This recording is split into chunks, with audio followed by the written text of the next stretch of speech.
My family laughed when I arrived solo to my sister's wedding. She couldn't even land a date. My dad snapped, shoved me into the fountain, and the guests cheered. Drenched, I smiled and said, "Remember this moment." 20 minutes later, my billionaire husband pulled up, and every face went pale. My own father, at my sister's wedding, pushed me into a fountain. Drenched, humiliated, and dripping in front of hundreds, I should have been crying. But instead, a slow, private smile spread across my face. Because in that single, shattering moment, they had no idea who I truly was, or the powerful man I had married. From the outside, growing up in the affluent Campbell family in Boston was a picture of perfection. Our 5-bedroom colonial in Beacon Hill, manicured lawns, designer clothes, it all screamed success. But behind those polished doors, it was a different story. As far back as I can remember, I was merely a shadow to my sister, Allison. She was 2 years younger, but always the shining star. "Why can't you be more like your sister, Meredith?" That question wasn't just a phrase, it was the relentless, soul-crushing soundtrack of my childhood, played on repeat by my parents, Robert and Patricia Campbell. My father, a big-shot corporate attorney, valued image above all else. My mother, a former beauty queen turned socialite, never missed an opportunity to tell me I wasn't enough. I could bring home straight A's, and Allison would have straight A's plus a lead role in the school play. I'd win second place in a science competition, and it would be completely overshadowed by Allison's dance recital. It was 1,000 tiny cuts, each one eroding a little more of my self-worth. "Meredith, stand up straight. No one will take you seriously with that posture," my mother would snap when I was barely 12. Then, with a proud hand on Allison's shoulder, she'd add, "Allison has natural grace, you have to work harder at these things." On my 16th birthday, a moment I'd secretly hoped would finally be mine, my father raised a glass. My heart fluttered with anticipation. Maybe this time it's for me. But no. Instead, he announced Allison's acceptance into an elite summer program at Yale. My birthday cake sat forgotten in the kitchen, a bittersweet symbol of all I wasn't. College brought no escape. While I was at Boston University, working a part-time job to help cover tuition and maintaining a 4.0 GPA, my parents barely remembered my existence. Yet, they'd travel 3 states over for every single one of Allison's performances at Juilliard. At my own college graduation, my mother's first comment wasn't congratulations, but a tight-lipped, "At least you're being realistic about your prospects, choosing criminal justice." Allison's arts degree, meanwhile, was lauded as bravely following her passion.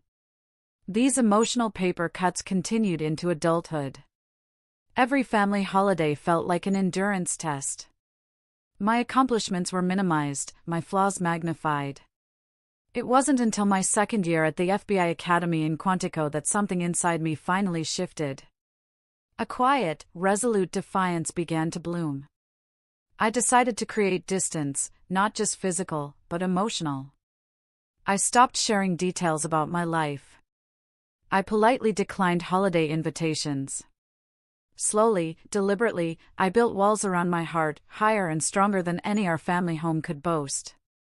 The irony wasn't lost on me. As my family pushed me away, my career was soaring. I'd found my true calling in counterintelligence, quickly rising through the ranks. My sharp analytical skills and unflinching determination made me invaluable.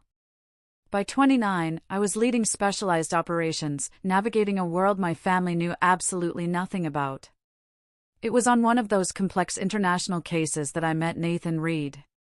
Not in some thrilling field operation, as you might expect, but at a cybersecurity conference where I was representing the Bureau. Nathan wasn't just any tech entrepreneur. He'd built Reed Technologies from his college dorm room into a global security powerhouse worth billions. His systems protected governments and corporations from the most sophisticated threats. Our connection was instant, utterly unexpected. Here was someone who truly saw me, unburdened by the distorting lens of my family history. Our courtship was intense, squeezed between my class CFID operations and his global business empire. "I've never met anyone like you," Nathan told me on our third date, walking along the Charles River late one night. You're extraordinary, Meredith. I hope you know that. Those words, simple but sincere, were more validation than I'd received in decades of family life. We married 18 months later in a private ceremony, with only 2 witnesses, my closest colleague, Marcus, and Nathan's sister, Eliza. Keeping our marriage private wasn't just about security, though that was a very real concern. It was my choice to keep this precious part of my life untainted, safe from my family's relentless toxicity. For 3 years, we built a life together, maintaining separate public identities. Nathan traveled extensively, and my position at the FBI grew more senior, culminating in my appointment as the youngest ever Deputy Director of Counterintelligence Operations. Which brings me back to my sister's wedding. The invitation had arrived 6 months prior, embossed in Boston gold, dripping with presumption. Allison was marrying Bradford Wellington IV, heir to a banking fortune. The event promised to be exactly the kind of excessive display my parents lived for. Nathan was scheduled to be in Tokyo, closing a major security contract. I can reschedule, he offered, seeing the flicker of hesitation in my eyes. No, I insisted, this is too important for Reed Tech. I'll be fine for one afternoon. I'll try to make it back for the reception, he promised. Even if it's just for the end. So, I found myself driving alone to the Fairmont Copley Plaza, my stomach a knot of nerves with each passing mile. I hadn't seen most of my family in nearly 2 years.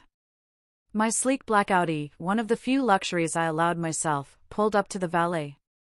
I checked my reflection, sophisticated emerald green dress, understated diamond studs, a gift from Nathan, hair in a classic updo. I looked successful, confident, untouchable. If only I felt that way inside. The Fairmont's grand ballroom was a floral wonderland for Allison's special day. White orchids and roses cascaded from crystal chandeliers. It was everything my parents had ever dreamed of. I handed my invitation to the usher, who checked his list with a slight frown. Miss Campbell, we have you seated at table 19. Not the family table, of course. I nodded politely, the familiar sting already there. My cousin Rebecca spotted me first, her eyes widening slightly before settling into a practiced, brittle smile. Meredith, what a surprise. We weren't sure you'd make it. Her gaze slid pointedly to my empty side. And you came alone? I did, I replied simply, offering no explanations. How brave, she said, dripping with manufactured sympathy. After what happened with that professor you were dating, what was his name? Mom said it was just devastating when he left you for his teaching assistant. A complete fabrication. I had never dated a professor, let alone been left by one. But this was the Campbell family specialty, crafting narratives that positioned me as the perpetual failure. Your memory must be confusing me with someone else, I said calmly. More relatives approached, each interaction a fresh cut. Aunt Vivian commented on my practical haircut, sensible for a woman in your position to give up on more stylish options. Uncle Harold asked loudly if I was still pushing papers for the government and if I'd considered a career change since those jobs never pay enough to attract a decent husband. My cousin Tiffany, Allison's maid of honor, approached with air kisses that deliberately missed my cheeks. Meredith, God, it's been ages. Love the dress. Is it from that discount retailer you were always so good at finding deals at? She didn't wait for an answer.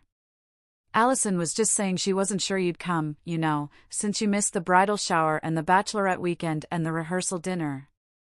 Each event, of course, had conflicted with critical, classified operations I couldn't disclose. I had sent generous gifts with heartfelt notes. Work commitments, I said simply. Right, your mysterious government job, she said, making air quotes. Bradford's cousin works for the State Department. He says those administrative roles can be so demanding. I just smiled. Let them believe I was a clerical worker. The truth would have shocked them into silence, but that revelation wasn't mine to share, yet. My mother appeared, resplendent in a pale blue designer gown that probably cost more than a month of my substantial salary. Meredith, you made it. Her tone suggested I'd completed an arduous journey rather than a simple drive across Boston. Your sister was concerned you wouldn't come again. I wouldn't miss Allison's wedding, I said. Her eyes performed a rapid inventory of my appearance, searching for flaws. Finding none obvious, she settled for, that color washes you out. You should have consulted me before purchasing something so bold. Before I could respond, a commotion at the entrance signaled the arrival of the bridal party. Allison made her entrance to the reception, now officially Mrs. Wellington, on the arm of her banker husband. She was undeniably stunning in a custom Vera Wang gown with a cathedral train. My father beamed with pride, looking at Allison as if she were the sun and moon combined. I couldn't remember him ever looking at me that way. The maitre d' directed me to table 19, positioned so far from the main family table that I nearly needed binoculars. I was seated with distant cousins, my mother's former college roommate, and several elderly relatives who couldn't quite place who I was. Are you one of the Wellington girls? Asked a hard-of-hearing great-aunt, squinting at me through thick glasses. No, I'm Robert and Patricia's daughter, I explained. Allison's sister. Oh, her face registered surprise. I didn't know there was another daughter. That stunned more than it should have, even after all these years. Dinner proceeded with elaborate courses and flowing champagne. From my distant vantage point, I watched my family holding court at the center table, laughing and celebrating without a single glance in my direction. The traditional family photos had been taken earlier without me. I'd arrived precisely on time, only to be told by the photographer that they had moved the schedule up. During the maid of honor speech, Tiffany spoke movingly about growing up with Allison, who was like the sister I never had, pointedly ignoring my existence. The best man joked about Bradford joining the Campbell family dynasty and how he was trading up by marrying the Campbell golden child. I maintained my composure through it all, sipping water to stay clear-headed. I needed my wits about me. Nathan had texted an hour ago, landing soon. Traffic from airport heavy. ETA 45 minutes. When the dancing began, I tried to join a circle of cousins, only to have them subtly close ranks, leaving me on the outside. I retreated to a quiet corner, checking my watch. Nathan would be here soon. Just a little longer. My mother approached, champagne flute in hand. You could at least try to look like you're enjoying yourself, she hissed. Your perpetual sulking is becoming a topic of conversation. I'm not sulking, Mother. I'm simply observing. Well, observe with a smile. The Wellingtons are important people, and your sister has made an exceptional match. Don't embarrass us. As if I were the embarrassment in this scenario. The least you could have done was bring a date, she continued. Everyone is asking why you're here alone. Again, I didn't bother explaining that my husband was worth more than the entire Wellington family fortune combined. That revelation would come soon enough. The reception was in full swing when my father tapped his crystal glass for attention. The crowd quieted as he took center stage beside an elaborate ice sculpture. Today, he began, his voice carrying with the practiced projection of a seasoned attorney, is the proudest day of my life. My beautiful Allison has made a match that exceeds even a father's highest hopes. A smattering of appreciative laughter followed. Bradford, he continued, turning to my new brother-in-law, you're gaining not just a wife, but entrance into a family built on excellence and achievement. He raised his glass higher. To Allison, who has never disappointed us.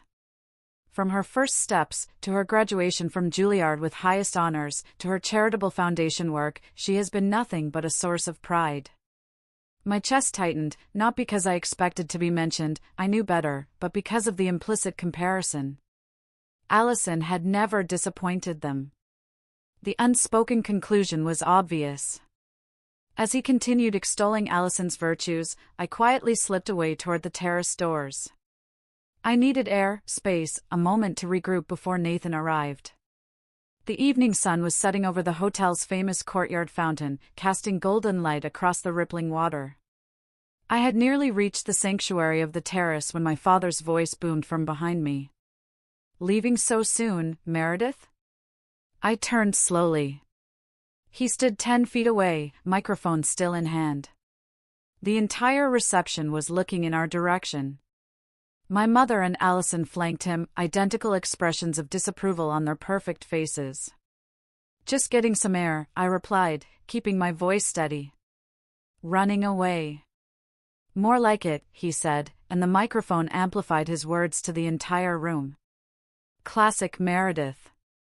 Disappearing when family obligations become inconvenient. A flush of heat crawled up my neck. That's not true, is it?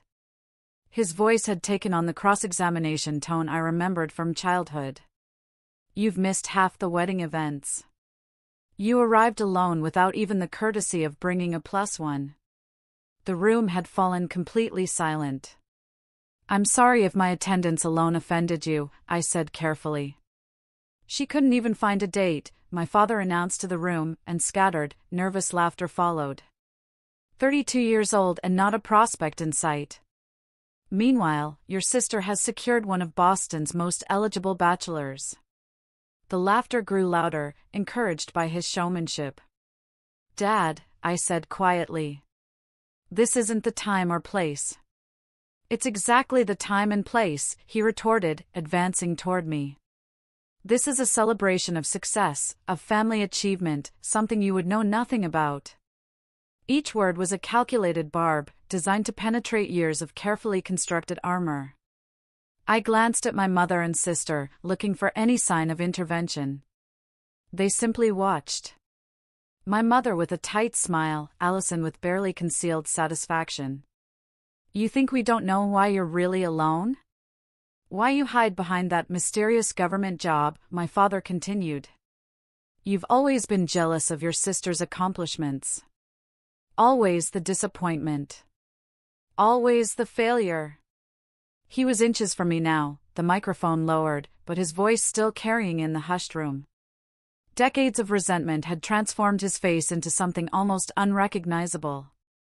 Dad, please stop, I whispered, acutely aware of hundreds of eyes on us. Stop what? Telling the truth?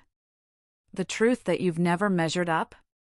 That you're an embarrassment to the Campbell name? His voice rose with each question. Something inside me snapped. Not toward anger, but toward a strange, calm clarity. You have no idea who I am, I said quietly. I know exactly who you are, he snarled. And then it happened. His hands connected with my shoulders. A forceful shove that caught me completely off guard.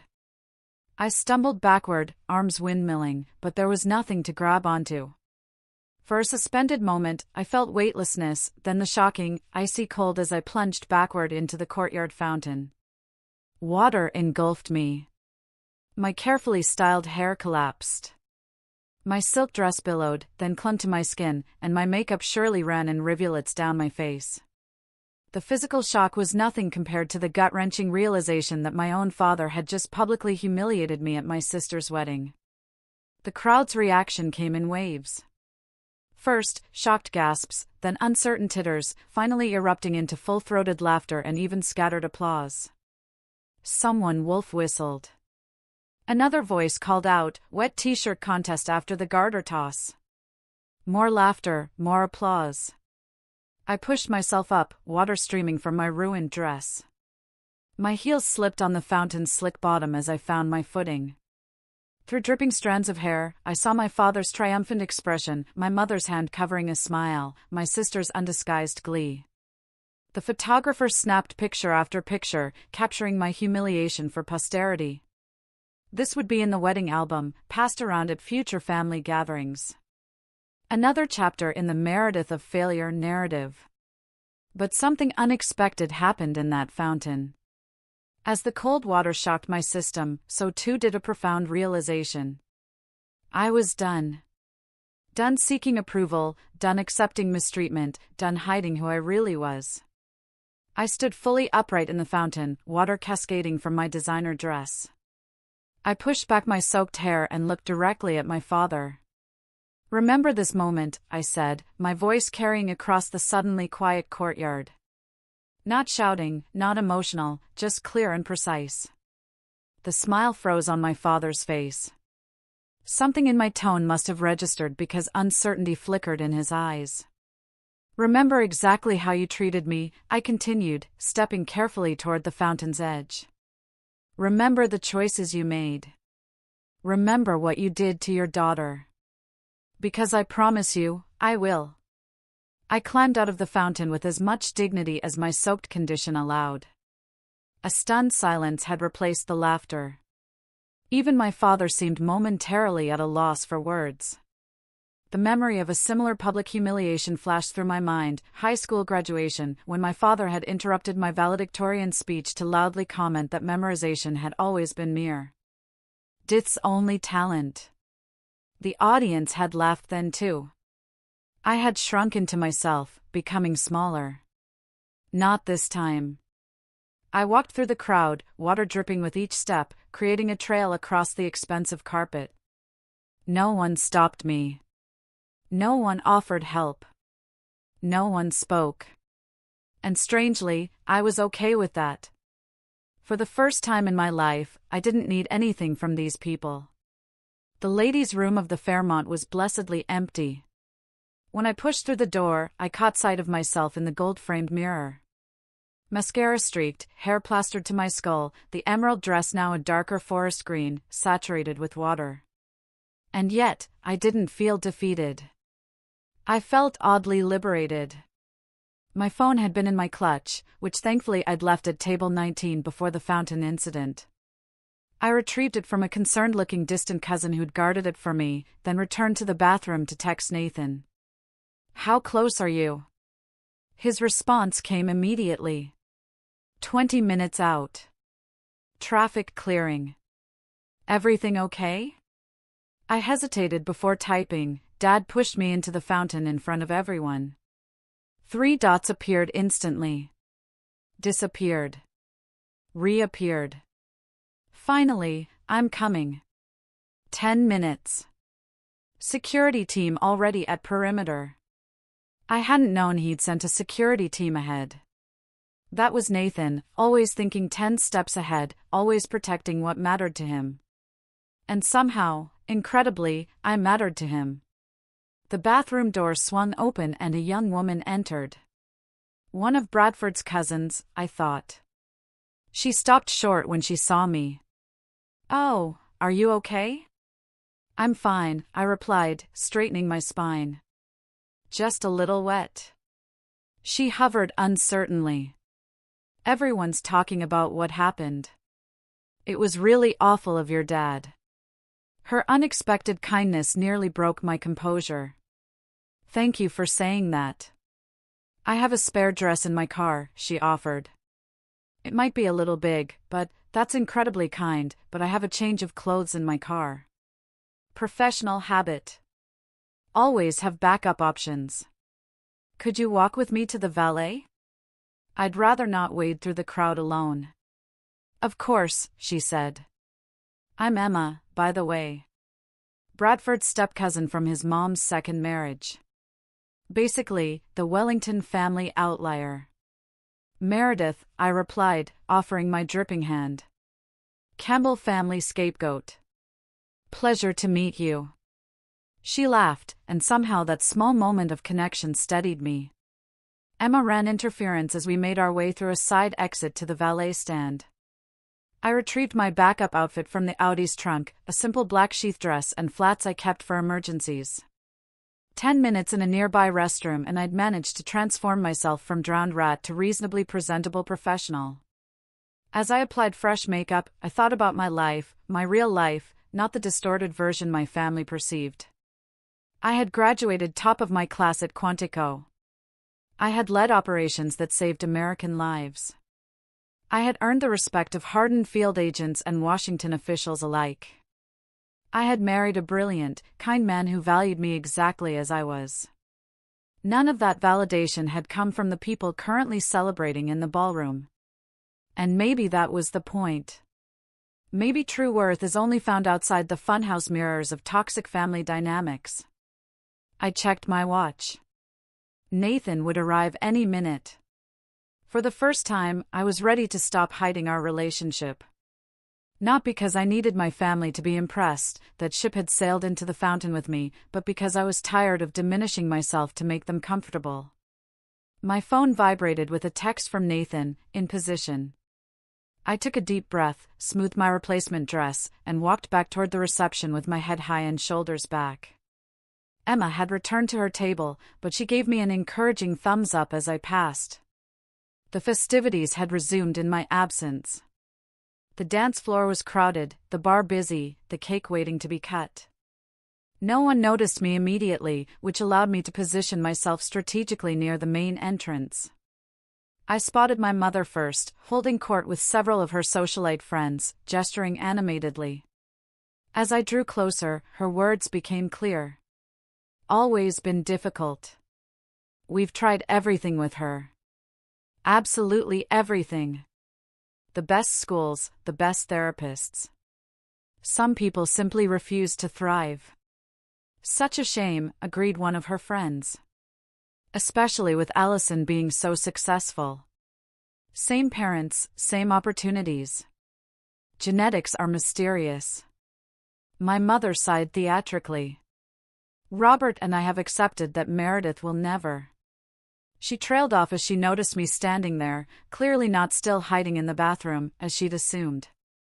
Meredith, she recovered quickly. You look dry. Yes, Mother. I always keep a spare outfit handy. One of many professional habits. Her friends murmured uncomfortable greetings before finding urgent reasons to refresh their drinks. Was humiliating me part of the wedding itinerary, or did Dad improvise that part? I asked quietly. Don't be dramatic, she hissed. You were trying to slink away as usual. Your father simply lost patience with your antisocial behavior. Pushing your adult daughter into a fountain is not a normal response to perceived antisocial behavior. Perhaps if you had brought a date, made any effort at all to participate in your sister's happiness instead of making everything about your mysterious job and your perpetually busy schedule, things would have gone differently. I studied my mother's face, searching for any sign of the protective instinct that should have been there. There was nothing but annoyance that I had disrupted her narrative. You know what's interesting, Mother? I've never once made anything about me. In fact, I've spent my entire life trying to take up as little space as possible in this family, and it still wasn't enough. A commotion at the entrance caught everyone's attention. The distinct sound of multiple car doors closing in rapid succession. The appearance of two men in impeccable suits conducting a subtle security sweep. My mother frowned. What's happening? Did the Wellingtons arrange additional security without consulting us? I checked my watch. Right on time, I murmured. The sleek black Maybach had arrived, followed by two equally impressive security vehicles. The wedding guests had noticed now, conversations pausing as attention shifted toward the entrance. Even the music seemed to quiet. My heart quickened despite my outward calm. After 3 years of marriage, Nathan still had that effect on me. And in approximately 60 seconds, my family would finally meet my husband. The double doors to the ballroom swung open with authority. 2 security personnel entered first, Marcus and Dimitri. I recognized their alert eyes scanning the room with professional efficiency. They wore impeccable suits that couldn't quite disguise their military bearing. Whispers rippled through the reception. The father of the bride approached the security men with an affronted expression. Excuse me, my father began, puffing up his chest. This is a private event. If you're looking for the corporate conference, it's in the West Wing. Marcus simply looked through him as if he were transparent. Dimitri touched his earpiece and spoke quietly. Perimeter secure. Proceeding. And then Nathan walked in. My husband had always had a commanding presence, but today he seemed to fill the entire doorway. 6'2" with shoulders broadened by years of swimming. He wore a custom Tom Ford suit that subtly screamed wealth and power. His dark hair was slightly windblown, he'd probably come straight from the helicopter pad on the roof, and his jawline could have cut glass. But it was his eyes that always undid me, intensely blue and laser-focused. They scanned the room in seconds before landing directly on me. The moment they did, his serious expression softened into the private smile reserved only for me. He moved through the crowd with the confidence of someone who never questioned his right to be anywhere. People instinctively stepped aside, creating a path directly to where I stood. I was vaguely aware of my mother beside me, her body going rigid as she realized this imposing man was heading straight for us. Behind him, more security personnel had entered, positioning themselves strategically around the perimeter. "Meredith," Nathan said when he reached me, his voice a warm bass that carried in the now hushed room. He took my hands in his, thumbs brushing over my knuckles in our private gesture of connection. "Sorry, I'm late." "You're right on time," I replied, feeling truly steady for the first time that day. He leaned down and kissed me. Not a showy display, but a genuine greeting between partners. His hand moved protectively to the small of my back as he turned to face my mother. "Mrs. Campbell," he said with perfect politeness that somehow still conveyed zero warmth. "I'm Nathan Reed, Meredith's husband." My mother's face went through a spectacular series of expressions: confusion, disbelief, calculation, and finally, a strained attempt at delight. "Husband," she repeated, her voice unnaturally high. "But Meredith never mentioned 3 years next month," Nathan supplied smoothly. "We keep our private life private, for security reasons." My father had pushed his way through the onlookers and arrived at my mother's side. His face flushed with either anger or embarrassment. Possibly both. "What's the meaning of this?" he demanded, looking from me to Nathan. "Some kind of prank. Hiring security and an actor to create a scene at your sister's wedding is a new low, Meredith." Nathan's expression hardened almost imperceptibly. Only someone who knew him as well as I did would notice the dangerous glint in his eyes. "Mr. Campbell," he said, his tone deceptively mild. "I'm Nathan Reed, CEO of Reed Technologies. Your daughter and I have been married for nearly 3 years." My father's mouth opened and closed without sound. Reed Technologies was a household name, a global security firm worth billions. Even my technology-averse father would recognize it. "That's not possible," he finally managed. "We would have known." "Would you?" Nathan asked, genuine curiosity in his voice. "When have you ever shown interest in Meredith's actual life? From what I've observed today, and what she's shared over the years, your interest extends only to criticizing her choices, not understanding them." My sister had appeared now, her white gown making her look like an apparition floating through the stunned guests. Bradford followed in her wake, his expression torn between confusion and fascination. "What's happening?" Allison demanded. "Who are these people?" "Apparently," my mother said faintly, "your sister has a husband." "That's ridiculous," Allison scoffed. "She's making it up for attention." "On my wedding day." Nathan's arm tightened around my waist, not possessively, but supportively. "Mrs. Wellington, congratulations on your marriage. I apologize for missing the ceremony. International business obligations kept me in Tokyo until a few hours ago." His impeccable manners made Allison's rudeness stand out in stark relief. She flushed, looking uncertainly between Nathan, the security team, and the increasingly interested wedding guests. "Is this some kind of joke?" My father found his voice again. "You expect us to believe that Meredith, our Meredith, secretly married a billionaire tech CEO," supplied one of Bradford's friends from the back, who had apparently Googled Nathan on his phone. "Holy sh*t. That's really Nathan Reed. Forbes cover last month. Net worth estimated at $12 billion. A collective gasp rippled through the room. My mother swayed slightly, reaching for the back of a chair to steady herself. "I don't understand," she whispered. "Why wouldn't you tell us?" For the first time, her question seemed genuine rather than accusatory. I almost felt sorry for her. When have you ever wanted to hear about my successes, Mother? I asked gently.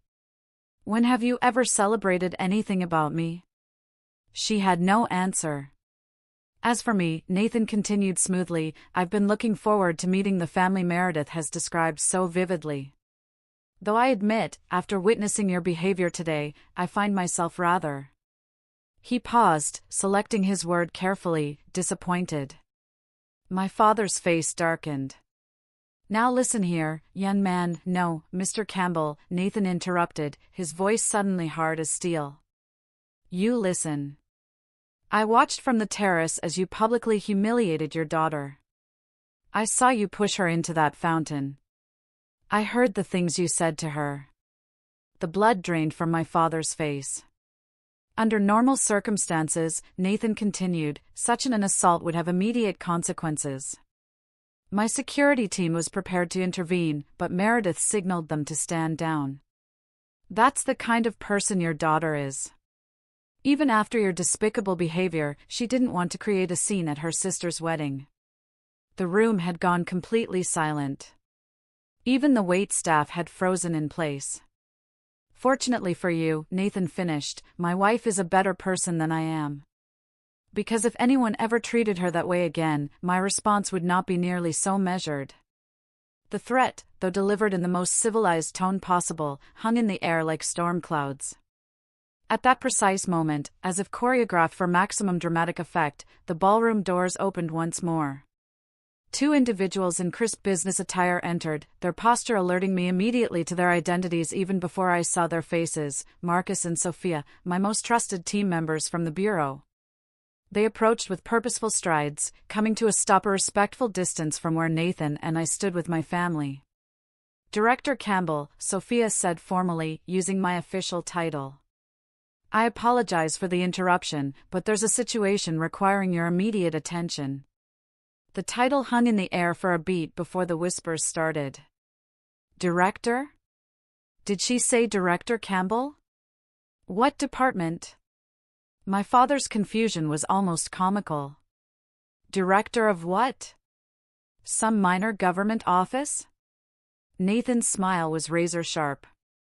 Your daughter is the youngest deputy director of counterintelligence operations in FBI history, Mr. Campbell. Her work has saved countless American lives and earned her the highest security clearance possible. More gasps, more whispers. My mother looked as though she might faint.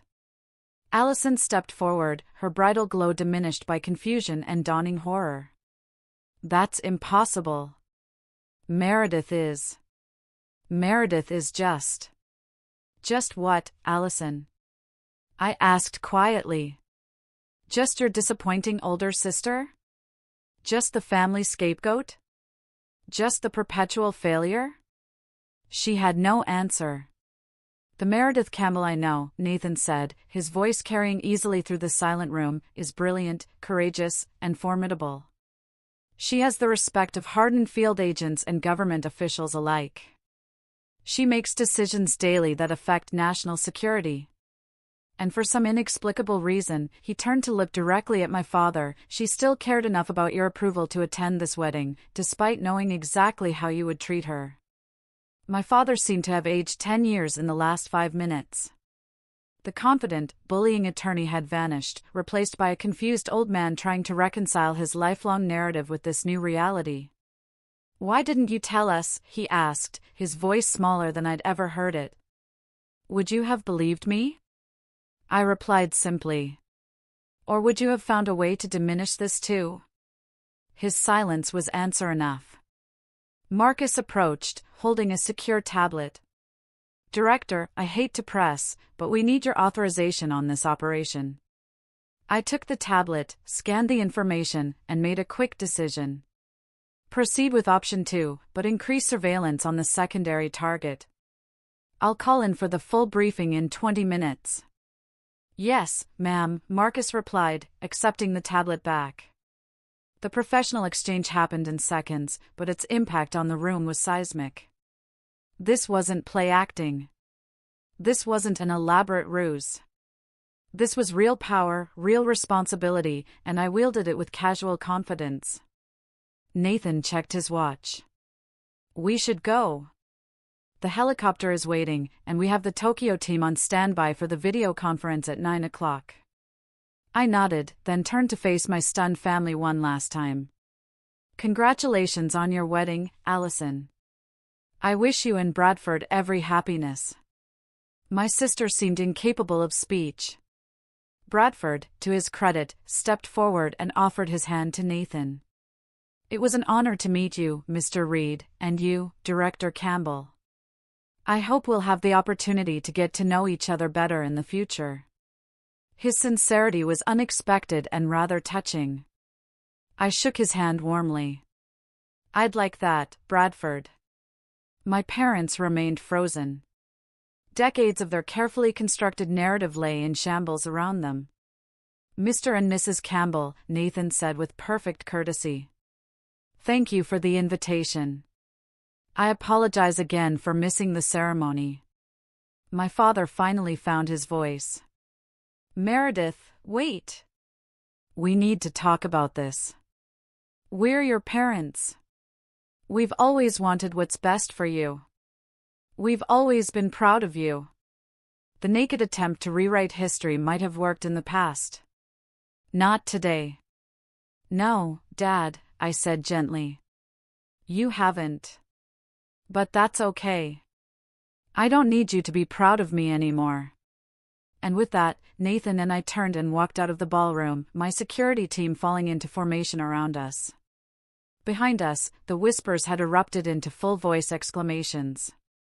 The Campbell family would never be the same. And neither would I. The sleek black helicopter waited on the Fairmont's rooftop helipad, its blades already beginning their lazy rotation. As we approached, flanked by security, I felt a curious lightness. Decades of family baggage seemed to have fallen away, left behind in that ballroom along with my parents' shattered illusions. Are you okay? Nathan asked, his mouth close to my ear to be heard over the increasing rotor noise. Surprisingly, yes, I replied. Better than okay. Before we could board, Sophia approached with a concerned expression. Director, there's been a development. The ambassador is requesting your presence at the embassy immediately. The surveillance package picked up anomalous signals. I exchanged a look with Nathan. This wasn't part of the evening script. Real or performance art? I asked quietly. Unfortunately, real, she responded. Marcus is already coordinating with the field team. Time sensitive. I nodded, switching fully into professional mode. Reroute the helicopter to the embassy. Alert the duty analyst team.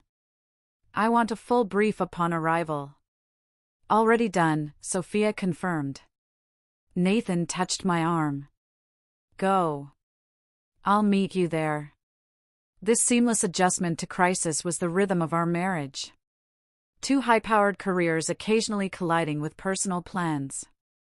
The difference was, we supported rather than resented each other's responsibilities.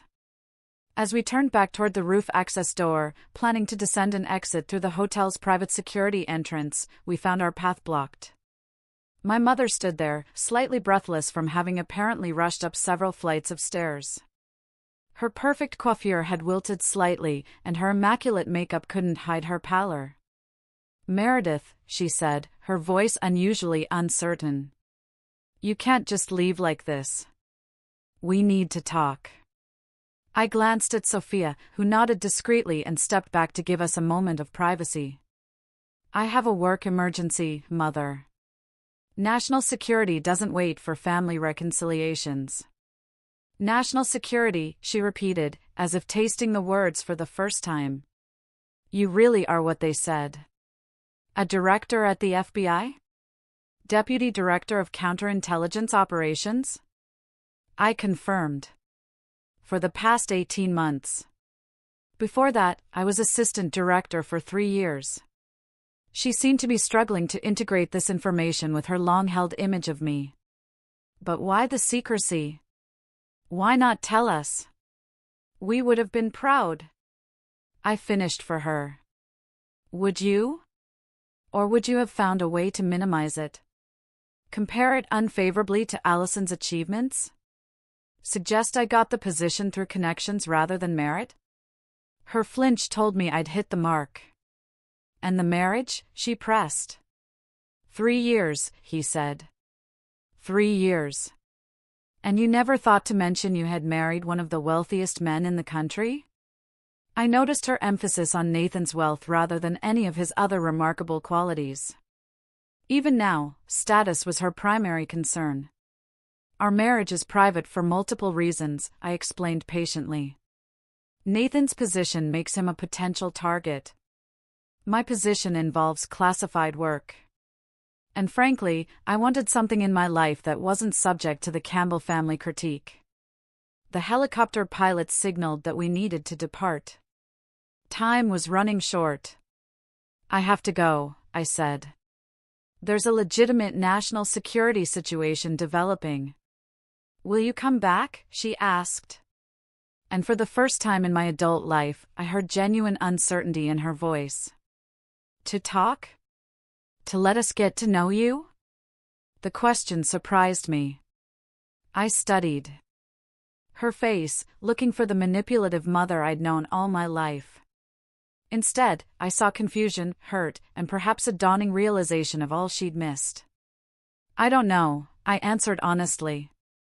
That depends on whether you're interested in knowing the real me, or just the successful version that now meets with your approval. She had no immediate response to that. Think about it, I suggested. Really think about whether you want a relationship based on who I actually am, rather than who you always wished I would be. I turned to go, but her voice stopped me once more. Your father would never admit it, she said quietly. But he was wrong today. What he did was unforgivable. It wasn't quite an apology, but it was more acknowledgement than I'd ever received. Thank you for saying that, I replied. I need to go. As Nathan and I boarded the helicopter, I glanced back to see my mother still standing there, a diminished figure against the vastness of the Boston skyline. For the first time, I saw her not as the intimidating matriarch of my childhood, but as a woman who had constructed her entire identity around appearances and social standing, and who was now facing the collapse of her carefully maintained illusions. I felt an unexpected pang of something like compassion. The embassy situation turned out to be legitimate but manageable, encrypted communications suggesting a potential security breach that my team efficiently contained within 2 hours. By 11 p.m., Nathan and I were finally alone in our penthouse overlooking the Charles River. Some wedding, he remarked, loosening his tie as we stood on the terrace. The city lights reflected off the water, creating a tapestry of glimmering patterns. Not quite how I planned to introduce you to the family, I admitted, slipping off my shoes. I thought it went rather well, actually, he said with a slight smile. The look on your father's face when Marcus called you director was worth the price of admission. I laughed despite myself. That was rather satisfying. Your mother followed you to the roof, he noted. That seems significant. I'm not sure what it means yet, I said. Honestly, 32 years of patterns don't change in an afternoon. No, he agreed. But revelations can sometimes create openings for change. He pulled me gently into his arms. Whatever you decide about your family, I'm with you. If you want to explore reconciliation, I'll support that. If you want to maintain distance, I'll support that too. This was what real love felt like. Not the conditional approval I'd sought from my family for decades, but unconditional support regardless of my choices. Did you see Bradford's face when he realized who you were? I asked, changing the subject. I think he was mentally calculating how to get you to invest in his hedge fund. Nathan laughed. He seemed like the only decent one in the bunch. Recognized your title immediately and showed appropriate respect. I noticed that too, I admitted. Maybe Allison made a better choice than I gave her credit for. My phone buzzed with an incoming text. I expected it to be work-related, but instead saw my cousin Emma's name. OMG, the family is in complete meltdown after you left. Your dad keeps saying there must be a mistake. Your mom is weirdly quiet. Allison has locked herself in the bridal suite. Also, I googled your husband and holy crap. Also, I'm sorry they treated you like garbage all these years. Drink sometime. Signed, your new favorite cousin. I showed the message to Nathan, who raised an eyebrow. New favorite cousin. She was kind to me after the fountain incident, I explained, before you arrived. Offered me a spare dress. Helped me avoid the crowd. Small kindness, but it stood out. Sometimes allies come from unexpected places, he observed. Over the next hour, my phone lit up with messages from family members who had never bothered to call me before. Distant relatives suddenly remembered my birthday. Second cousins inquired about lunch dates. My father sent a stiffly formal text stating that we should discuss recent developments at your earliest convenience. I silenced the phone and set it aside. Those responses could wait. They're not reaching out to me, I told Nathan as we prepared for bed. They're reaching out to Director Campbell, wife of billionaire Nathan Reed, not to the person I actually am. Does that surprise you? He asked gently. No, I admitted, but it does clarify things. As I drifted towards sleep in the safety of our home, I realized that the day's events hadn't given me a family. I'd had one all along. Nathan, my trusted team at the bureau, friends who valued me for myself. The family I'd chosen, rather than the one I was born into.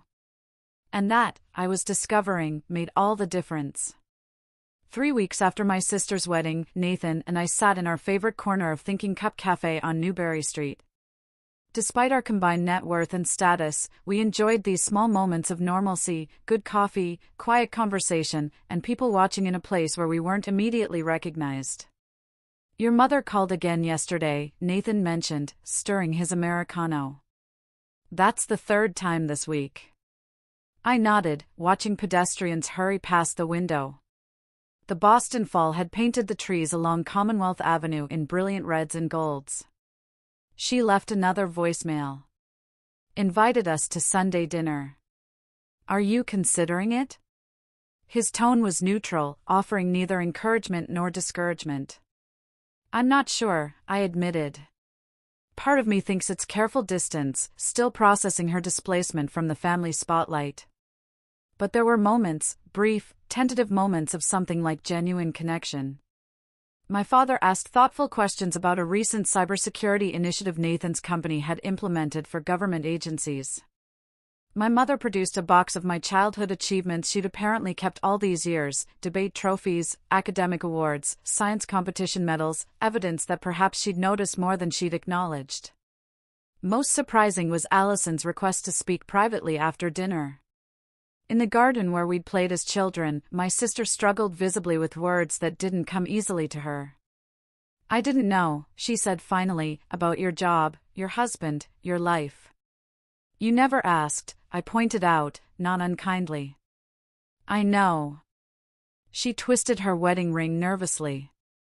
I think I liked being the favorite. It was easier not to question it.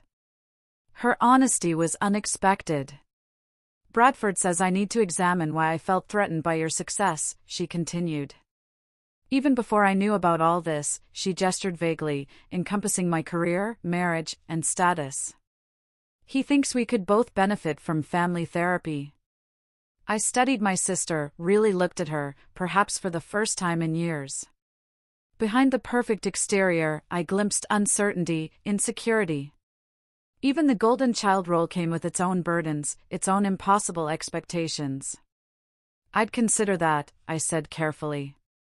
Not immediately, but eventually. It wasn't forgiveness exactly, but it was an opening. A small crack in the fortress walls I'd built around my heart where family was concerned. The months that followed brought slow, imperfect progress. Weekly family dinners gradually became less strained. My parents learned to respect the boundaries I established. My father attended anger management therapy, reluctantly at first, then with growing self-awareness. My mother and I began tentative mother-daughter outings that sometimes ended in tension, sometimes in genuine laughter. Healing wasn't linear. There were setbacks, moments when old patterns reasserted themselves, when my father's temper flared or my mother's criticism surfaced. But there was also an accountability that had never existed before. A willingness to acknowledge harm and attempt repair. The most profound change, however, wasn't in my family, but in myself. I no longer measured my worth by their approval. I no longer diminished my achievements to make others comfortable. I no longer accepted disrespect as the price of belonging. 1 year after the infamous wedding, Nathan and I hosted a gathering at our home. Not just immediate family, but the people who had formed my support system throughout the years, my FBI colleagues, Nathan's sister and her family, friends who had stood by me, Emma and her new boyfriend, even a few extended family members who had reached out with genuine interest and connection.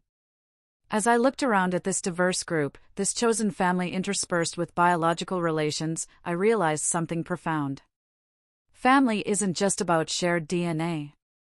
It's about who shows up, who sees you clearly and loves you anyway, who celebrates your successes without jealousy, and supports you through failures without judgment.